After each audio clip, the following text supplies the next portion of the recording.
ಓಂ ಶಾಂತಿ. ನಿಮಗೆ ಹಾಗೂ ನಿಮ್ಮನ್ನು ಯಾರು ಇಷ್ಟಪಡ್ತಾರೆ ಒಳ್ಳೆಯವರು ಅವ್ರಿಗೆ ಒಳ್ಳೆಯದಾಗಲಿವ್ರೆ. ಓಂ ಶಾಂತಿ. ಇವರೇ ಯಕ್ಷಿಣಿ ವಿದ್ಯೆ ಹೇಳ್ಕೊಡಿ ಅಂತ ಸಾಕಷ್ಟು ಮಂದಿ ನನಗೆ ಆಗಾಗ ಕೇಳ್ತಾನೆ ಇರ್ತಾರೆ. ನಾನು ಆಲ್ರೆಡಿ ಒಂದು ಪ್ರೋಗ್ರಾಮ್ ಮಾಡಿದ್ದೀನಿ ಹಿಂದೆ, ಯಕ್ಷಿಣಿ ಯಂತ್ರ ತಂತ್ರ ಮಂತ್ರ ಅಂತ. ಅದರಲ್ಲಿ ಸ್ವಲ್ಪ ಹೇಳಿದ್ದೀನಿ, ಪೂರ್ಣ ಪ್ರಮಾಣದಲ್ಲಿ ಯಕ್ಷಿಣಿ ಬಗ್ಗೆ ಹೇಳಿಲ್ಲ, ಸ್ವಲ್ಪ ಮಟ್ಟಿಗೆ ಹೆಡ್ಲೈನ್ಸ್ ಹೇಳಿದ್ದೀನಿ. ಆದರೆ ಇವತ್ತು ಯಕ್ಷಿಣಿ ವಿದ್ಯೆ ಬಗ್ಗೆ ನಾನು, ಯಕ್ಷಿಣಿ ಅಂದರೆ ಏನು, ಯಕ್ಷಿಣಿ ಯಾರು, ಇದ್ರ ಬಗ್ಗೆ ನಾನು ಹೆಚ್ಚಾಗಿ ನಿಮಗೆ ಪುರಾಣ ಹೇಳ್ಕೊಂಡು ಕೂತ್ಕೊಳ್ಳಲ್ಲ, ಕತೆ ಹೇಳ್ಕೊಂಡು ಕೂತ್ಕೊಳ್ಳಲ್ಲ. ಓನ್ಲಿ ಸತ್ಯಾಂಶ, ಒರ್ಜಿನಾಲಿಟಿ ಮಾತ್ರ ನಾನು ಹೇಳ್ತೀನಿ. ನನ್ನ ಎಲ್ಲ ಪ್ರೋಗ್ರಾಮಲ್ಲೂ ತುಂಬ ಕತೆ ಇರೋದಿಲ್ಲ, ಬರೀ ಒರ್ಜಿನಾಲಿಟಿ ಇರುತ್ತೆ, ಸತ್ಯಾಂಶ ಮಾತ್ರ ಇರುತ್ತೆ. ಸತ್ಯಕ್ಕೆ ಹತ್ತಿರವಾಗಿರೋಂಥದ್ದು ಮಾತ್ರ ನಾನು ಹೇಳಿರ್ತೀನಿ ಎಲ್ಲ ಪ್ರೋಗ್ರಾಮ್ಗಳಲ್ಲೂ. ಅದರಲ್ಲೂ ಏನಾದರೂ ತಪ್ಪಿದರೆ ಕ್ಷಮೆ ಕೇಳ್ತೀನಿ. ಆದರೆ ಯಕ್ಷಿಣಿ ಬಗ್ಗೆ ನಾನು ನಿಮಗೆ ಸ್ವಲ್ಪ ಮಾಹಿತಿ ಕೊಡ್ತೀನಿ, ಒರ್ಜಿನಾಲಿಟಿ. ನೋಡಿ, ಈ ನಿಧಿ ಗೊತ್ತಲ್ಲ, ನಿಧಿ. ಈಗ ಫಾರ್ ಎಕ್ಸಾಂಪಲ್ಲು ಅನಂತ ಪದ್ಮನಾಭ ಸ್ವಾಮಿ ದೇವಸ್ಥಾನ, ತಿರುವನಂತಪುರ ಕೇರಳನಲ್ಲಿ ತಿರುವನಂತಪುರ ಅನಂತ ಪದ್ಮನಾಭ ಸ್ವಾಮಿ ದೇವಸ್ಥಾನ.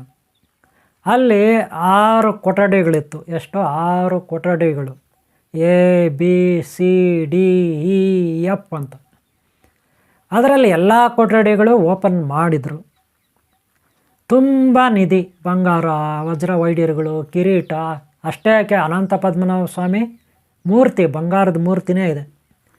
ಅದು 18 ಅಡಿ ಉದ್ದ, ಏನು ಬಂಗಾರದ ಮೂರ್ತಿ ಅದರ ಮೇಲೆ.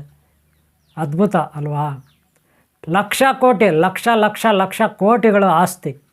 ಬರೀ 1 ಕೋಟಿ ಅಲ್ಲ, 2 ಕೋಟಿ ಅಲ್ಲ, 3 ಕೋಟಿ ಅಲ್ಲ, 5 ಕೋಟಿ ಅಲ್ಲ, 10 ಕೋಟಿ ಅಲ್ಲ, 100 ಕೋಟಿ ಅಲ್ಲ, 1000 ಕೋಟಿ ಅಲ್ಲ, ಲಕ್ಷ ಕೋಟಿಗಳಿದೆ ಅಲ್ಲಿ, ಲಕ್ಷಾಂತರ ಕೋಟಿ.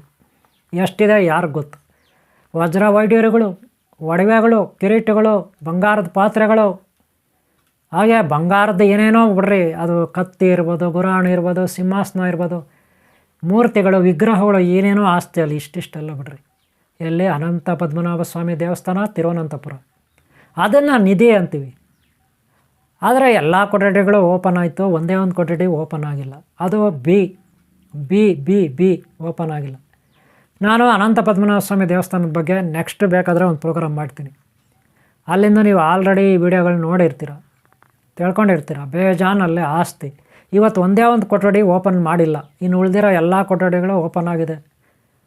ತುಂಬ ಆಸ್ತಿ ಇದೆ. ಇವತ್ತು ಅಲ್ಲಿ ಎಲ್ಲ ಸೆಕ್ಯೂರಿಟಿ ಅಂದರೆ ಸೆಕ್ಯೂರಿಟಿ ಗಾರ್ಡ್ಸ್ ಇರ್ತಾರಲ್ಲ, ಅವ್ರು ಕಾಯ್ತಾ ಇದ್ದಾರೆ, ಗನ್ಗಳು ಹಿಡ್ಕೊಂಡು, ಕೈಯಲ್ಲಿ ಗನ್ ಹಿಡ್ಕೊಂಡು ಕಾಯ್ತಿದ್ದಾರೆ, ಕಾವಲಿದ್ದಾರೆ ಸುತ್ತಲೂ. ಅಷ್ಟು ಅಲ್ಲಿ ನಿಧಿ ಇದೆ. ಎಲ್ಲ ಲೆಕ್ಕ ಮಾಡಿದ್ದಾರೆ, ಎಷ್ಟು ವಜ್ರಗಳಿದೆ, ಎಷ್ಟು ಬಂಗಾರ ಇದೆ, ಎಲ್ಲ ಲೆಕ್ಕ ಮಾಡಿದ್ದಾರೆ. ಇನ್ನೂ ಮಾಡ್ತಾನೆ ಇದ್ದಾರೆ. ಇನ್ನೂ ಒಂದು ರೂಮ್ ಬಾಗಿಲಾಗಿದೆ, ಅದನ್ನ ತೆಗಿಯೋಕ್ಕಾಗ್ತಾಯಿಲ್ಲ. ನಾಗಬಂಧ ಇದೆ, ನಾಗದೇವತೆಗಳು ಕಾಯ್ತಿದ್ದಾರೆ. ಹಾಗಾದರೆ ಯಾರು ಇದೊಂದು ಎಕ್ಸಾಂಪಲ್ ನಾನು ಕೊಡ್ತಾರೋದು. ಈ ನಿಧಿಗೆ ನಾಗಬಂಧ ಇದೆ, ಆ ಒಂದು ರೂಮ್ ಒಳಗಡೆ ಬಿಡ್ತಾ ಇಲ್ಲ, ರೂಮ್ ಓಪನ್ ಮಾಡೋಕ್ಕೆ ಆಗ್ತಾಯಿಲ್ಲ ಅಂತ ಇಲ್ಲೊಂದು ಸಿಸ್ಟಮ್. ರೂಮ್ ಓಪನ್ ಮಾಡೋಕ್ಕೆ ಆಗ್ತಾಯಿಲ್ಲ ಅಂತ ಹೇಳ್ತಿದ್ದಾರೆ. ಹಾಗಾದರೆ ಯಾಕೆ ಓಪನ್ ಮಾಡೋಕ್ಕಾಗ್ತಾಯಿಲ್ಲ ಅಂದರೆ, ನಾಗಬಂಧ ಅಂದರೆ ನಾಗದೇವತೆಗಳು ಬಂದ. ಆ ಡೋರ್ ಓಪನ್ ಮಾಡಿದರೆ ಅನರ್ಥಗಳಾಗುತ್ತೆ. ನಾಗದೇವತೆಗಳು ಕಾವಲು ಕಾಯ್ತಿದ್ದಾರೆ. ಆಗ ಬಾಗಿಲು ಹಾಕಿದ್ರಲ್ಲ, ಹಿಂದೆ ರೂಮ್ ಒಳಗಡೆ ನಿಧಿ ಇಟ್ಬಿಟ್ಟು ಬಾಗಿಲು ಬಂದ್ ಮಾಡಿದ್ರಲ್ಲ, ಬಂದ್ ಮಾಡಿದಾಗೆ ಗುರುಗಳು, ನಮ್ಮಂಥ ಗುರುಗಳು, ರಾಜರು, ರಾಣಿಯರು, ರಾಜ ಪರಿವಾರದವರು, ನಮ್ಮಂಥ ಗುರುಗಳ ಕೈಯಲ್ಲಿ, ಪುರೋಹಿತರ ಕೈಯಲ್ಲಿ ಯಜ್ಞ ಹೋಮ ಮಾಡಿ, ನಾಗಬಂಧ ಮಾಡಿ ಮಂತ್ರಗಳನ್ನು ಪಠಿಸಿ ಆ ಬಾಗಿಲನ್ನು ಮಾಂತ್ರಿಕವಾಗಿ ದಿವ್ಯಶಕ್ತಿಯಿಂದ ಬಂದ್ ಮಾಡಿಸಿದ್ದಾರೆ. ದಿವ್ಯಶಕ್ತಿಯಿಂದ ಅಂದರೆ ಯಕ್ಷ, ಕಿನ್ನರ, ಕಿಂಪುರುಷ, ಗಂಧರ್ವ ದೇವತೆಗಳಿರ್ತಾರಲ್ಲ, ಯಾರೋ ದೇವತೆಗಳು, ಆ ದೇವತಾ ಶಕ್ತಿಗಳ ಕೈಯಲ್ಲಿ, ಅಷ್ಟನಾಗ, ಅಷ್ಟರುದ್ರ, ಅಷ್ಟಭೈರವ ಅಂತಿರಲ್ಲ ದೇವತೆಗಳು, ಅವ್ರ ಕೈಯಲ್ಲಿ ಆ ಡೋರ್ನ ಬಂದ್ ಮಾಡಿಸಿದ್ದಾರೆ. ಮಾಮೂಲಿ ಮನುಷ್ಯರೆಲ್ಲ ಬಂದ್ ಮಾಡಿರೋದು ಅವ್ರ ಕೈಯಲ್ಲಿ. ಯಾವ ರೀತಿ? ಮಂತ್ರಗಳ ಮೂಲಕ, ಯಂತ್ರಗಳ ಮೂಲಕ, ಇವರು ಪೂಜಾ ಯಾಗ ಯಜ್ಞದ ಮೂಲಕ ದೇವತೆಗಳನ್ನು ಕರೆಸಿ ಆವಾಹನ ಮಾಡಿ, ಅವ್ರನ್ನ ಆಹ್ವಾನ ಮಾಡಿಕೊಂಡು ಅವ್ರ ಕೈಯಲ್ಲಿ ಬಂದ್ ಮಾಡಿಸಿದ್ದಾರೆ ಬಾಗಿಲನ್ನ. ಇದನ್ನು ತೆಗಿಯೋಕೆ ಮನುಷ್ಯರಿಂದ ಆಗುತ್ತಾ? ಖಂಡಿತ ಸಾಧ್ಯ ಇಲ್ಲ ಅಲ್ವಾ? ಅದೇ ನಿಜ ಆದರೆ, ನಾನು ಹೇಳಿದ್ದೆ ನಿಜ ಆದರೆ, ದೇವತೆಗಳ ಕೈಯಲ್ಲಿ ಶಕ್ತಿಗಳ ಕೈಯಲ್ಲಿ ಡೋರ್ ಹಾಕ್ಸಿದ್ದಾರೆ ಅನ್ನೋದು ನಿಜ ಆದರೆ, ನಾಗಬಂಧ ಮಾಡಿಸಿದ್ದಾರೆ ಅನ್ನೋದಾದರೆ, ಮನುಷ್ಯರಿಂದ ಅದನ್ನು ಯಾವತ್ತಿಗೂ ಓಪನ್ ಮಾಡೋಕ್ಕಾಗಲ್ಲ. ಒಂದು ವೇಳೆ ಮನುಷ್ಯರಿಂದ ಆಗುತ್ತೆ ಅನ್ನೋದಾದರೆ, ಅವತಾರ ಪುರುಷ, ಮಹಾಜ್ಞಾನಿ, ಮಹಾಪುಣ್ಯವಂತ, ಒಬ್ಬ ಯೋಗಿ, ಒಳ್ಳೆಯವನು, ಒಳ್ಳೆಯ ವ್ಯಕ್ತಿ, ಸಾಮಾನ್ಯ ಮನುಷ್ಯರಾದರೂ ಪರವಾಗಿಲ್ಲ, ಒಳ್ಳೆಯ ವ್ಯಕ್ತಿಗಳ ಕೈಯಲ್ಲಿ, ಹೆಣ್ಣಾಗಲಿ ಗಂಡಾಗಲಿ, ಚಿಕ್ಕವರಾಗಲಿ ದೊಡ್ಡವರಾಗಲಿ, ಯಾವುದೇ ಧರ್ಮದವರಾಗಲಿ ಯಾವುದೇ ಜಾತಿಯವರಾಗಲಿ, ಒಳ್ಳೆಯ ವ್ಯಕ್ತಿ ಯಾರು ಇರ್ತಾರೆ, ಅರ್ಹನೋ ಯೋಗ್ಯನೋ ಅವರು ಮಾತ್ರ ಅದನ್ನು ಓಪನ್ ಮಾಡ್ಬೋದು, ಬೇರೆ ಇನ್ನು ಯಾರಿಂದನೂ ಸಾಧ್ಯ ಇಲ್ಲ. ಇದು ಒಂದು. ಇನ್ನು ಕೆಲವು ಕಡೆ ಹೊರಗಡೆ ಎಲ್ಲೆಲ್ಲೋ ತೋಟಗಳಲ್ಲಿ, ಗದ್ದೆಗಳಲ್ಲಿ, ಹೊಲಗಳಲ್ಲಿ, ಇನ್ನೆಲ್ಲೋ ಪಾಳು ಬಿದ್ದಿರೋ ದೇವಸ್ಥಾನಗಳು, ಬೆಟ್ಟ ಗುಟ್ಟ ಗುಹೆಗಳಲ್ಲಿ ನಿಧಿ ಇರುತ್ತೆ. ಅಲ್ಲಿ ಕೆಲವರು ರಾತ್ರಿ ಹೊತ್ತು ಹೋಗ್ತಾರೆ. ರಾತ್ರಿ ಹೊತ್ತು ಏನಕ್ಕೆ? ಮಂತ್ರವಾದಿಗಳು, ಯಾರಿಗೋ ಒಬ್ಬರಿಗೆ ಹೊಲ ಇದೆ, ಗದ್ದ ಇದೆ, ರೈತರು ಅಂತ ಇಟ್ಕೊಳ್ಳಿ, ರೈತರು, ಅವ್ರಿಗೆ ನಿಧಿ ಇದೆ ಅಂತ ಹೇಳ್ಬಿಟ್ಟು ಅವ್ರಿಗೆ ಯಾರೋ ಹೇಳ್ತಾರೆ, ಯಾರೋ ಗುರೂಜಿ, ಯಾರೋ ಸ್ವಾಮೀಜಿ, ಎಲ್ಲೋ ಬಸ್ ಸ್ಟ್ಯಾಂಡಲ್ಲಿ, ಎಲ್ಲೋ ರೈಲ್ವೆ ಸ್ಟೇಷನಲ್ಲಿ, ಎಲ್ಲೋ ದೇವಸ್ಥಾನದ ಹತ್ರ, ಎಲ್ಲೋ ರೋಡಲ್ಲಿ ಯಾರೋ ಒಬ್ಬ ಸಿಗ್ಬಿಟ್ಟು ಇವ್ರಿಗೆ ಹೇಳ್ಬಿಟ್ಟಿರ್ತಾರೆ. ಇವ್ರು ಅವನ ಹತ್ರ ಕೇಳಿರ್ತಾರೆ, ಆಶೀರ್ವಾದ ತಗೊಂಡು, ಏನೋ ಶಾಸ್ತ್ರ ಇಲ್ಲ, ಶಾಸ್ತ್ರ ಹೇಳೋನೋ ಹೇಳಿದಾನೋ, ಕಣಿ ಹೇಳೋರೋ ಹೇಳಿದಾರೋ, ಇಲ್ಲ ಗಿಳಿ ಶಾಸ್ತ್ರ ಹೇಳೋರೋ ಹೇಳಿದಾರೋ, ಇಲ್ಲ ಜ್ಯೋತಿಷ್ ಹೇಳೋರೋ ಹೇಳಿದಾರೋ, ನನಗೆ ಗೊತ್ತಿಲ್ಲಪ್ಪ. ಒಟ್ಟಿನಲ್ಲಿ ಇವ್ರಿಗೆ ಹೇಳಿದ್ರಂತೆ. ಏನಂತ ಹೇಳಿದ್ರಂತೆ? ನಿಮ್ಮ ತೋಟದಲ್ಲಿ ಇಂಥ ಮೂಲೆಯಲ್ಲಿ, ಇಂಥ ದಿಕ್ಕಿನಲ್ಲಿ, ಇಂಥ ಜಾಗದಲ್ಲಿ ಇಂಥ ಮರ ಇದೆ, ಇಂಥ ಕಲ್ಬಂಡೆ ಇದೆ, ಅಲ್ಲಿ ನಿಧಿ ಇದೆ. ನಿಧಿ ಕೆ ಜಿಗಳಗಟ್ಟಲೆ, ಟನ್ಗಟ್ಟಲೆ ಬಂಗಾರದ ಗಟ್ಟಿಗಳು, ಬಂಗಾರದ ವಜ್ರಗಳು, ಮುತ್ತುಗಳು, ರತ್ನಗಳು, ವಜ್ರ ವೈಢೂರ್ಯಗಳು, ಕೊಳಗಗಳು, ತಟ್ಟೆಗಳು, ದೊಡ್ಡ ದೊಡ್ಡ ತಟ್ಟೆಗಳು, ದೊಡ್ಡ ದೊಡ್ಡ ಪಾತ್ರೆಗಳು, ಕಿರೀಟಗಳು, ಸಿಂಹಾಸನಗಳು, ಅಲ್ಲಿ ನಿಧಿ ಇದೆ ಒಳಗಡೆ.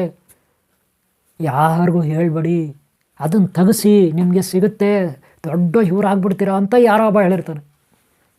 ಇವ್ರು ಎಂಥವ್ರಂದ್ರೆ ಕೇಳಿದವರು, ಅವನು ಹೇಳಿದ್ದೇ ತಡ. ಇವರು ಒಳ್ಳೆಯವರು ಆಗಿದ್ದರೂ ಕೂಡ ಇವರಲ್ಲಿ ವಿಕೃತ ಮನಸ್ಥಿತಿ, ಏನೇನೋ ಆಸೆಗಳು, ಕಾಮ, ಕ್ರೋಧ, ಮದ, ಮಾತ್ಸರ್ಯ, ಲೋಭ, ಶೋಕ, ಮೋಹ ಎಲ್ಲ ಒಂದೇ ಸಾರಿ ಒಕ್ಕರ್ಸ್ಕೊಳ್ತಾವೆ. ಇವರಲ್ಲಿ ಆಸೆ ಉಟ್ಕೊಬಿಡುತ್ತೆ. ಎಲ್ಲಿದೆ ಆಸೆ? ಏನು ಆಕಾಶಕ್ಕಿಂತ ಹೆಚ್ಚಾಗಿ ಬೆಳೆದ್ಬಿಡ್ತಾರೆ ಇವರು.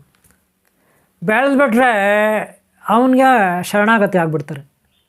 ಶರಣಾಗತಿ ಆಗ್ಬಿಟ್ಟು ಅವನಿಗೆ ಇವ್ರ ಹತ್ರ ಈ ಜೋಬಲ್ಲಿರೋದು, ಆ ಪ್ಯಾಂಟ್ ಜೋಬಲ್ಲಿರೋದು, ಶರ್ಟ್ ಜೋಬಲ್ಲಿರೋದು, ಪಾಕೆಟಲ್ಲಿರೋದು ಎಲ್ಲ ಕೊಟ್ಬಿಡ್ತಾರೆ ಅವನಿಗೆ. ಅವನು ಹೇಳಿದ್ದೇ ತಡ. ಕೈಯಲ್ಲಿರೋ ವಾಚು ಗಿಚ್ಚು ಬಿಚ್ಚು ಕೊಡ್ತಾರೆ ಅನ್ನೋ ಗೊತ್ತಿಲ್ಲ, ಲಾಸ್ಟ್ಗೆ ಆ ಮೊಬೈಲು ಕೊಡ್ತಾರೆ ಅನ್ನೋ ಗೊತ್ತಿಲ್ಲ, ಎಲ್ಲ ಕೊಟ್ಬಿಡ್ತಾರೆ. ಅವನು ಹೇಳಿದ್ದೇ ತಡ, ಶರಣಾಗತಿ. ಅವನೇನು ಮಾಡ್ತಾನೆ, ಎಲ್ಲ ತಗೊಂಡು ಇಂಥ ಕಡೆ ಇದೆ, ಇಂಥ ದಿನ, ಇನ್ನೂ ಒಂದು ತಿಂಗಳು ಯಾರು ಹೇಳ್ಬೇಡ, ಆಮೇಲೆ ಇಂಥ ದಿನ ಹೇಳು, ಒಬ್ಬ ಒಳ್ಳೆಯವ್ರನ್ನ ಕರೆಸಿ ಎತ್ಕೊಬಿಡು ಅಂತ ಹೇಳಿರ್ತಾರೆ. ಆಯಿತು ಸ್ವಾಮಿ ಅಂತ ಇವನು ಹೇಳಿ ಬಂದಿರ್ತಾನೆ. ಫೈನಲಾಗಿ ಇವನು ಕಾಯ್ತಾನೆ, ಒಂದು 15 ದಿನ ಹೇಳಿದ್ದಾರೆ, ಆಮೇಲೆ ಇಂಥ ದಿನ ಹೇಳಿದ್ದಾರೆ ಅಂತ. ಇವನಿಗೆ ಯೂಟ್ಯೂಬಲ್ಲಿ, ಫೇಸ್ಬುಕ್ಕಲ್ಲಿ, ಇನ್ಸ್ಟಾಗ್ರಾಮಲ್ಲಿ, ಎಲ್ಲೋ ಒಂದು ಕಡೆ ಮೀಡಿಯಾಗಳಲ್ಲಿ, ಇಲ್ಲ ಟಿ ವಿಗಳಲ್ಲಿ, ಲೈವಲ್ಲಿ ಯಾರೋ ನಮ್ಮಂಥ ಗುರೂಜಿಗಳಿರ್ತಾರೆ, ಅವ್ರಿಗೆ ಕಾಲ್ ಮಾಡಿಬಿಡೋದು, ನಂಬರ್ ತೊಗೊಂಡು ಕಾಲ್ ಮಾಡಿಬಿಟ್ಟು, ಸೊಬೆ ನಮಗೆ ಯಾರೋ ಹೇಳಿದ್ರು, ನಮ್ಮ ಹೊಲದಲ್ಲಿ ಇಂಥ ದಿಕ್ಕಿನಲ್ಲಿ ಇಂಥ ಮರ ಇರೋ ಹತ್ರ, ಇಂಥ ಕಲ್ಬಂಡೆ ಇರೋ ಹತ್ರ, ಇಂಥ ಕಡೆ ಏನೋ ಒಂದು ಕಡೆ ಹಳ್ಳ ಇರೋ ಕಡೆ, ಇಲ್ಲ ಕುಂಟೆ ಹತ್ರ, ಬೋರ್ವೆಲ್ ಹತ್ರ, ಯಾವುದೋ ಹಳೆ ಬೋರ್ವೆಲ್ ಹತ್ರ ನಿಧಿ ಇದೆ ಅಂತೆ, ನೀವು ತಕ್ಕೊಡ್ತೀರಾ, ನೀವು ಎತ್ಕೊಡ್ತೀರಾ ಸ್ವಾಮಿ, ನಾವು ನಿಮ್ಮ ಫೀಸ್ ಕೊಟ್ಬಿಡ್ತೀವಿ ಸ್ವಾಮಿ, ನಿಮ್ಮ ದಕ್ಷಿಣ ಕೊಟ್ಬಿಡ್ತೀವಿ ಸ್ವಾಮಿ, ಎತ್ಕೊಡಿ ಸ್ವಾಮಿ, ಈ ಥರ ಕೇಳ್ತಾರೆ. ಆದರೆ ನನಗೆ ಕೇಳಿದ್ರೆ ನನ್ನ ಹತ್ರ ಬಾಯಿಸ್ಕೊಳ್ತಾರೆ. ನಾನು ಎಷ್ಟೋ ಜನ ಬೈದಿದ್ದೀನಿ, ನಾನಿರೋದು ಓಪನಾಗಿ ಹೇಳ್ಬಿಡ್ತೀನಿ, ಬೈದಿದ್ದೀನಿ. ಆದರೆ ಬೇರೆ ಗುರುಗಳೇನು ಮಾಡ್ತಾರೋ ನನಗೆ ಗೊತ್ತಿಲ್ಲಪ್ಪ. ಇನ್ನೊಬ್ರು ವಿಚಾರ ನಮಗೆ ಆಗಬೇಕು, ಇದು ಒಂದು ಓಕೆನಾ. ಆಮೇಲೆ ಏನೇನು ನಡೀತದ ನೀವೇ ಮೈಂಡ್ ಓಡಿಸ್ಕೊಳ್ಳಿ. ಇವರು ಯಾವ ಗುರುಗಳ ಹತ್ರ ನಿಧಿಗೋಸ್ಕರ ಎತ್ಕೊಡಿ ಅಂತಾರ ಗೊತ್ತಿಲ್ಲ. ನನ್ನ ಹತ್ರ ಅಂತರ ಬಂದರೆ ಬಯಸ್ಕೊತಾರೆ. ಇರೋದು ಹೇಳ್ಬಿಟ್ಟಿದ್ದೀನಿ, ದಯವಿಟ್ಟು ನನಗೆ ಕಾಲ್ ಮಾಡಬೇಡಿ, ಯಾರೋ ಹೇಳಿ ಬಯಸ್ಕೊತಾರೆ. ಯಾರ ಹತ್ರ ಹೋಗಿ ಯಾರೋ ಹೇಳಿದ್ನಂತೆ ನಿಧಿ ಇದೆ ಅಂತ, ಅವನನ್ನು ಬಿಟ್ಬಿಟ್ಟು ಅವನನ್ನು ಕರ್ಕೊಂಡು ಬಂದು, ಅವನ್ನೇ ಹೇಳ್ಕೊಂಡು ಬಂದು ಇಲ್ಲಿ ನಿಧಿ ಎತ್ಕೊಡಪ್ಪ ಅಂತ ಹೇಳಬೇಕು. ಯಾರು ಹೇಳಿದ್ನೋ ಅವನ್ನೇ ಹೇಳ್ಕೊಂಡು ಬಂದು ಅಲ್ವಾ. ಅದು ಬಿಟ್ಬಿಟ್ಟು ನಮಗೆ ಕಾಲ್ ಮಾಡೋದು, ನಾವೇನೋ ಟೆನ್ಷನಲ್ಲಿ ಇರ್ತೀವಿ, ಏನೋ ಕೆಲಸದಲ್ಲಿ ಇರ್ತೀವಿ, ನಾವು ಬ್ಯುಸಿಯಲ್ಲಿ ಇರ್ತೀವಿ, ಇವ್ರು ನಮ್ಮ ತಲೆ ತಿಂತಾರೆ. ನೋಡಿ ಹೆಂಗಿದೆ ಕತೆ. ಬೇಕಾಯಿತು ಇವ್ರು ಹಗಲು ರಾತ್ರಿ ನಿದ್ದೆ ಕಟ್ಕೊಂಡು, ಆರೋಗ್ಯ ಕೆಡಿಸ್ಕೊಂಡು, ಊಟನೂ ತಿಂದೆ, ಇನ್ನೂ ಎಲ್ಲೆಲ್ಲೋ ಹೋಗಿ ಯಾರ್ಯಾರೋ ಗುರುಗಳಿಗೆ ದುಡ್ಡು ಕೊಟ್ಟು, ಅವರು ಆವಾಗೂ ಯಾರನ್ನೋ ಕರೆಸಿ ಬೇರೆ ಹಣ ಕೊಟ್ಟು, ಯಾರೂ ಬರಲ್ಲ, ಎತ್ಕೊಡಲ್ಲ ಬಿಡಿ. ಕೆಲವರು ಬರ್ತಾರೆ, ಒಂದಷ್ಟು ಆಳ ಆಗಿರ್ತಾರೆ. ಆಮೇಲೆ ಅವರು ನಿನ್ನ ಟೈಮ್ ಸರಿಯಿಲ್ಲ, ಹೋಗು ಇನ್ನೊಂದು ದಿನ ಆಗಿಬೇಕು, ಇವಾಗ ಟೈಮ್ ಸರಿಯಿಲ್ಲ, ಟೈಮ್ ಮುಗಿದೋಯ್ತು, ಗ್ರಹಬಲ ಚೇಂಜ್ ಆಯಿತು, ಗ್ರಹಬಲಗಳು ಇಷ್ಟೊತ್ತು ಇತ್ತು ಕರೆಕ್ಟಾಗಿ, ಇವಾಗ ಚೇಂಜ್ ಆಗಿಬಿಟ್ಟಿದೆ, ಅವು ಜಾಗ ಚೇಂಜ್ ಮಾಡಿದ್ದಾವೆ, ಸ್ಥಾನ ಚೇಂಜ್ ಮಾಡಿದ್ದಾವೆ, ಇವತ್ತು ಸಿಗಲ್ಲ ಅಂದ್ಬಿಟ್ಟು ಅವನು ಏನೋ 5,000 10,000 20,000 25,000 ತಗೊಂಡು ಹೊಟ್ಟೋಗ್ತಾನೆ. ಇವರು ಅದು ಹಳ್ಳಾನ ನೋಡ್ಕೊಂಡು ಕೂತ್ಕೋಬೇಕು, ಹಳ್ಳಾನ ನೋಡ್ಕೊಂಡು ಕೂತ್ಕೋಬೇಕು ಇವರು. ಅವನು ಹೇಳಿರ್ತಾನೆ ಇನ್ನೊಂದು ಸಾರಿ ಕಾಲ್ ಮಾಡು ಅಂತ. ಇವರು ಮತ್ತೆ ಕಾಲುಗಳು ಮಾಡ್ತಾರೆ ಆ ಟೈಮ್ ಬಂದಾಗ. ಅವನಲ್ಲಿ ಆ ನಂಬರ್ ಇಲ್ಲ, ಇನ್ನೊಂದು ನಾಟ್ ರೀಚಬಲ್, ಸ್ವಿಚ್ ಆಫ್, ಇನ್ನೊಂದು ನಂಬರ್ ಅವನು. ಇವ್ರಿಗೆ ಆ ನಂಬರ್ ಕೊಟ್ಟನೋ ಗೊತ್ತಿಲ್ಲ. ಇದು ಕತೆ. ಆಮೇಲೆ ಇವನು ಇನ್ನೊಬ್ಬರು ಮತ್ತೊಬ್ಬರು ನಮ್ಮಂಥವ್ರು ಹುಡುಕಿ ಕರ್ಕೊಂಡು ಹೋಗ್ತಾನೆ ನಿಧಿ ಹಚ್ಚೋಕ್ಕೆ. ನಮ್ಮಂಥವ್ರು ಹೋಗಲ್ಲ, ಬಾಯ್ತಾರೆ, ಇರೋದು ಹೇಳ್ಬಿಡ್ತೀವಿ. ಸರಿ ಅವನು ಬಿಡ್ರಿ, ಯಾರ್ಯಾರ ಹತ್ರ ಹೋಗ್ತಾನೋ ಗೊತ್ತಿಲ್ಲ. ಇದೊಂದು ರೀತಿ. ಇನ್ನೊಂದು ರೀತಿ ಹೇಳ್ತೀನಿ ನಾನು. ಇಲ್ಲಿ ನಮ್ಮೂರ ಹತ್ರ ಒಂದು ವೀರಭದ್ರ ಸ್ವಾಮಿ ದೇವಸ್ಥಾನ ಇದೆ, ನಮ್ಮ ಹಳ್ಳಿ ಹತ್ರ. ಅಲ್ಲಿ ನಾನು ಹೋಗಿದ್ದೆ, ಎಲ್ಲ ಪಾಳು ಬಿದ್ದಿದೆ. ಸುಮಾರು 50-60 ವರ್ಷಗಳಿಂದ ಅವತ್ತಿಂದ ಪಾಳು ಬಿದ್ದಿದೆ. ಅಲ್ಲೇನಿಲ್ಲ, ಬರೀ ಮಂಟಪ ಇದೆ. ಅದರ ಪಕ್ಕದಲ್ಲಿ ಹಳ್ಳ ತೋಡಿದರು. ನಾನು ನೋಡಿದೆ ಯಾವಾಗಪ್ಪ ಅಂದರೆ 13ನೇ ಇಸ್ವಿನಲ್ಲಿ ನೋಡಿದೆ. ಇವಾಗ 2013ನೇ ಇಸ್ವಿನಲ್ಲಿ ನಮ್ಮ ಮಾಮ, ನಮ್ಮ ಹೆಂಡ್ತಿ, ಅಪ್ಪ, ನಾನು, ನಮ್ಮ ಮಕ್ಕಳು, ನಮ್ಮ ಹೆಂಡ್ತಿ, ಹಾಗೆ ಇನ್ನೂ ಬೇರೆ ಬೇರೆಯವ್ರು ಹೋಗಿದ್ರಿ. ಏತಕ್ಕೆ ಹೋಗಿದ್ರಿ ಅಂದರೆ ಅಲ್ಲಿ ಜಾಗ ಚೆನ್ನಾಗಿದೆ, ಪ್ಲೇಸ್ ಚೆನ್ನಾಗಿದೆ ಒಂದು. ಎರಡನೇದು ಆ ಗುಡಿ ಹಾಳಾಗಿದೆ, ವೀರಭದ್ರ ಸ್ವಾಮಿ ಗುಡಿ ಹಾಳಾಗಿದೆ. ಏನಾದರೂ ಇಂಪ್ರೂವ್ ಮಾಡೋಣ, ಅದನ್ನು ಹೊಸ್ದಾಗಿ ಏನಾದರೂ ಮಾಡೋಣ ಅಂತ ನನಗೊಂದು ಐಡಿಯಾ ಇತ್ತು. ಒಂದು ಸಾರಿ ನೋಡೋಣ ಅಂತ ಹೋಗಿದ್ದೆ. ವೀಡಿಯೋ ಎಲ್ಲ ಮಾಡಿದ್ದೀನಿ, ಅದು ನನ್ನ ಕಂಪ್ಯೂಟ್ರಲ್ಲಿದೆ. ಕಂಪ್ಯೂಟ್ರು ಕೆಟ್ಟೋಗಿದೆ, ಅದು ತೆಗಿಯೋಕ್ಕಾಗಲ್ಲ. ಇಲ್ಲಾಂದರೆ ನಾನು ಆ್ಯಡ್ ಮಾಡ್ತಾಯಿದ್ದೆ. ವೀಡಿಯೋಗಳು ಮಾಡಿದ್ದೀವಿ, ಬೇಜಾನು ವೀಡಿಯೋ, ತುಂಬ ವೀಡಿಯೋಗಳು ಮಾಡಿದ್ದೀವಿ. ಆದರೆ ಹಳ್ಳ ತೋಡಿದರು. ಆವಾಗ ನಮ್ಮ ಮಾಮ ಹೇಳಿದ್ರು, ಏನಂತ ಹೇಳಿದ್ರು ಅಂದರೆ, ನೋಡಿ ಒಂದು ಸಾರಿ ಇಲ್ಲಿ 3 ಜನ ಬಂದಿದ್ರಂತೆ ನಿಧಿ ಹತ್ತಕ್ಕೆ ದೇವಸ್ಥಾನ ಪಕ್ಕದಲ್ಲಿ ನಿಧಿ ಇದೆ ಅಂದ್ಬಿಟ್ಟು ಯಾರೋ ಹೇಳಿದ್ರಂತೆ. ಇವರು ರಾತ್ರಿ ಸಲಾಕೆ, ಚನಕೆ, ಗುದ್ದಲಿ, ಪಿಕಾಸಿ, ಇನ್ನೊಂದು ಮತ್ತೊಂದು ಏನೇನೋ ಇರ್ತಾವಲ್ಲ ಹಳ್ಳ ತೋಡವು, ಅವೆಲ್ಲ ತೊಗೊಂಡು ಬಂದು ಒಂದು 3-4 ಜನ ಬಂದು ಹಳ್ಳ ತೋಡಿದ್ದಾರೆ ರಾತ್ರಿ ಹೊತ್ತು, ಟಾರ್ಚ್ಗಳು ಇಟ್ಕೊಂಡು ಬಂದು. ಅವಾಗೇನಾಗಿದೆ, ವೀರಭದ್ರ ಅಂದರೆ ನಾಗದೇವತೆ, ಒಂದು ನಾಗದೇವತೆ ಬಂದುಬಿಡ್ತಂತೆ ಆ ಕಡೆಯಿಂದ. ಇವರೆಲ್ಲ ಓಡೋಕ್ಕೆ ಶುರು ಮಾಡೋದಂತೆ. ಹಳ್ಳದಲ್ಲಿದ್ನಲ್ಲ ಅವನಿಗೆ ಕಾಟ ಹಾಕಿದೆ, ಅವನಲ್ಲೇ ಸತ್ತು ಹೋಗಿದ್ದಾನೆ. ಆಮೇಲೆ ಇದೆಲ್ಲ ಜನಗಳಿಗೆಲ್ಲ ಗೊತ್ತಾಗಿದೆ, ಹಿಂಗೆ ಸತ್ತು ಹೋಗಿದ್ದಾರೆ ಹಾವು ಕಚ್ಚಿ ಅಂತ. ಯಾಕೆ ಹಾವು ಕಚ್ಚಿತು, ಅಲ್ಲೇನೋ ಹಳ್ಳ ತಡಕ್ಕೆ ನಿಧಿ ಹತ್ತಕ್ಕೆ ಹೋದ್ರಂತೆ ಅಂತ. ಇದು ಒಳ್ಳೆ ಪ್ರಚಾರ ಆಗಿದೆ ಅಂತ ನಮ್ಮ ಮಾಮ ಹೇಳಿದ್ರು. ನನಗೆ ಗೊತ್ತಿಲ್ಲಪ್ಪ, ನಮ್ಮ ಮಾಮ ಹೇಳಿದ್ದು. ಇದೇ ರೀತಿ ಬೇರೆ ಬೇರೆ ಕಡೆ ಗುಹೆಗಳಲ್ಲಿ ಎತ್ತಕ್ಕೆ ಹೋಗಿ ಅಲ್ಲೇನೋ ಆಗಿ ಸತ್ತು ಹೋಗಿರೋದು, ಈ ಥರ ನೀವು ಕಥೆಗಳು ಕೇಳಿರ್ತೀರ. ಇನ್ನೆಲ್ಲೋ ದೇವಸ್ಥಾನಕ್ಕೆ ಕಳ್ತನಕ್ಕೆ ಹೋಗಿ ಅಲ್ಲೇನೋ ಆ ನಾಗದೇವತೆಗಳು ಆಗಿ ಸತ್ತಿರೋದು, ಹಿಂಗೆಲ್ಲ ಇದೆ.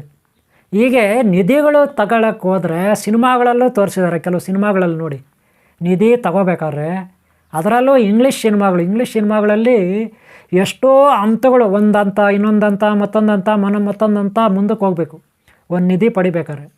ಏನಾದರೂ ಶಕ್ತಿ ಅದು ವಜ್ರ ಇರ್ಬೋದು, ಯಾವುದೋ ಮಂತ್ರದಂಡ ಇರ್ಬೋದು, ಯಾವುದೋ ಕಿರೀಟ ಇರ್ಬೋದು, ಯಾವುದೋ ನಿಧಿ ಇರ್ಬೋದು. ಅದು ಪಡೀಲಿಕ್ಕೆ ಒಂದು ಸಿನಿಮಾ ಕೊಯ್ತಾರೆ ಸೀರಿಯಲ್ ಥರ ಕೊಯ್ದು ಲಾಸ್ಟಿಗೆ ಕ್ಲೈಮ್ಯಾಕ್ಸಲ್ಲಿ ಆ ನಿಧಿ ಪಡಿತಾರೆ. ಇಂಥವು ಸಾಕಷ್ಟು ಸಿನಿಮಾಗಳಿದ್ದಾವೆ, ತೆಲುಗುನಲ್ಲೂ ಇದ್ದಾವೆ. ಏನೇನೋ ಯಾವುದಾವುದೋ ಒಂದು ಮ್ಯಾಟ್ರ್ ತಗೊಳ್ತಾರೆ ಅವರು. ಆ ಮ್ಯಾಟ್ರ್ ತಗೊಂಡು ಸ್ಟೋರಿ ಮಾಡಿ ಅದರ ಬಗ್ಗೆ ಹೋಗ್ತಾರೆ. ಮಧ್ಯದಲ್ಲಿ ಎಷ್ಟೋ ಅಡ್ಡಿ ಆತಂಕಗಳೆಲ್ಲ ಬರ್ತವೆ. ಆದರೆ ಇದರಲ್ಲಿ ಒಂದು ಬರುತ್ತೆ, ಯಕ್ಷಿಣಿ. ಇದನ್ನೇ ಹೇಳಕ್ಕೆ ಬಂದಿದ್ದು ನಾನು ಇಷ್ಟೊತ್ತು ನಿಮಗೆ. ಯಕ್ಷಿಣಿ ಇವರೆಲ್ಲ ಕಾವಲಿರ್ತಾರೆ. ಎಷ್ಟೋ ಶಕ್ತಿಗಳು, ನಾಗದೇವತೆಗಳು ಕಾವಲಿರ್ತಾರೆ. ಗಂಧರ್ವರು, ಕಿನ್ನರು, ಕಿಂಪುರುಷರು, ಸಿದ್ಧರು, ಹೀಗೆ ಯಾರ್ಯಾರೋ ಕಾವಲಿರ್ತಾರೆ. ಅದರಲ್ಲೂ ಮೇಯ್ನ್ ನಾಗದೇವತೆಗಳು ಕಾವಲಿರ್ತಾರೆ.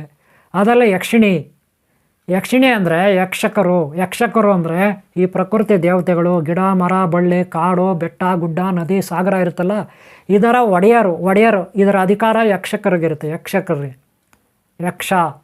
ಯಕ್ಷಗಾನ ಚಿಕ್ಕಮಗಳೂರು, ಮಂಗಳೂರು, ಕರಾವಳಿ ಪ್ರದೇಶದಲ್ಲೆಲ್ಲ ಯಕ್ಷಗಾನ ಆಡ್ತಾರೆ. ಯಕ್ಷ ಅಂದರೆ ಅಣ್ಣಪ್ಪ, ನಾಗದೇವತೆ ಅಣ್ಣಪ್ಪ.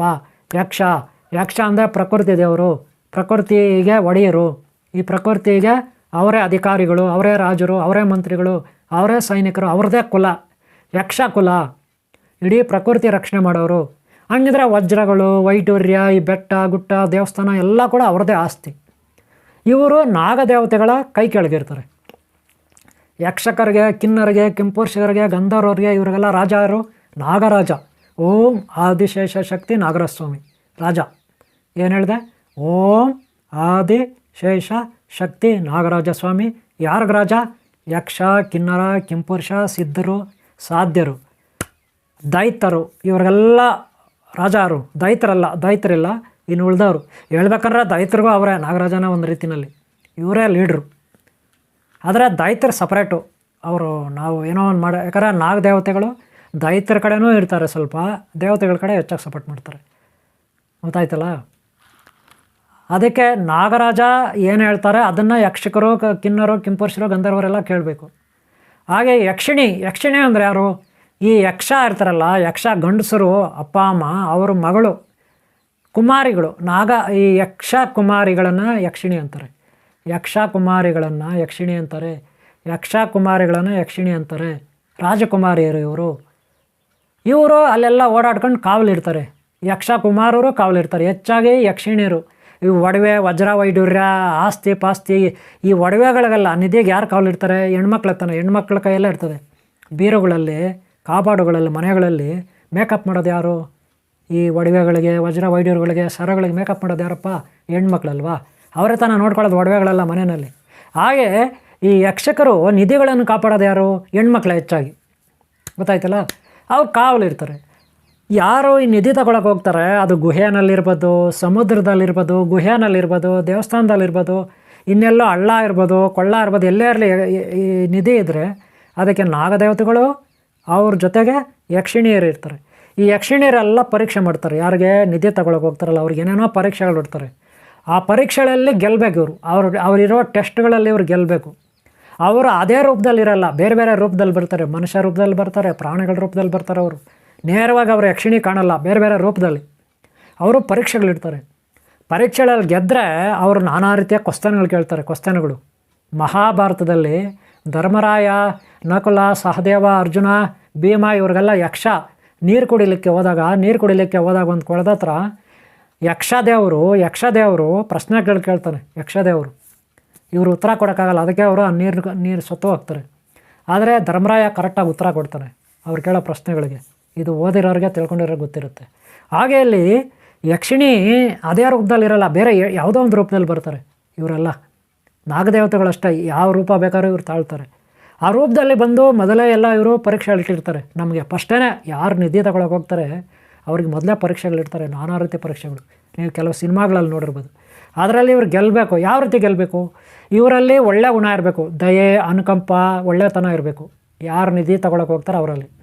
ಹಾಗೆ ದಾನ ಮಾಡೋ ಮನಸ್ಥಿತಿ, ಗುರುಗಳ ಮೇಲೆ ಭಕ್ತಿ, ದೇವ್ರ ಮೇಲೆ ಭಕ್ತಿ, ಇದೆಲ್ಲ ಇರಬೇಕು. ಕಷ್ಟ ಕಾಲದಲ್ಲಿ ಇನ್ನೊಬ್ರಿಗೆ ಆಗಬೇಕು, ಮಿತ್ರದ್ರೋಹ ಮಾಡಬಾರ್ದು, ಒಳ್ಳೆ ಫ್ರೆಂಡ್ಸ್ ಆಗಿರ್ಬೇಕು. ಆ ಥರ ಒಳ್ಳೆ ಭಾವನೆಗಳು ಇವರಲ್ಲಿರಬೇಕು.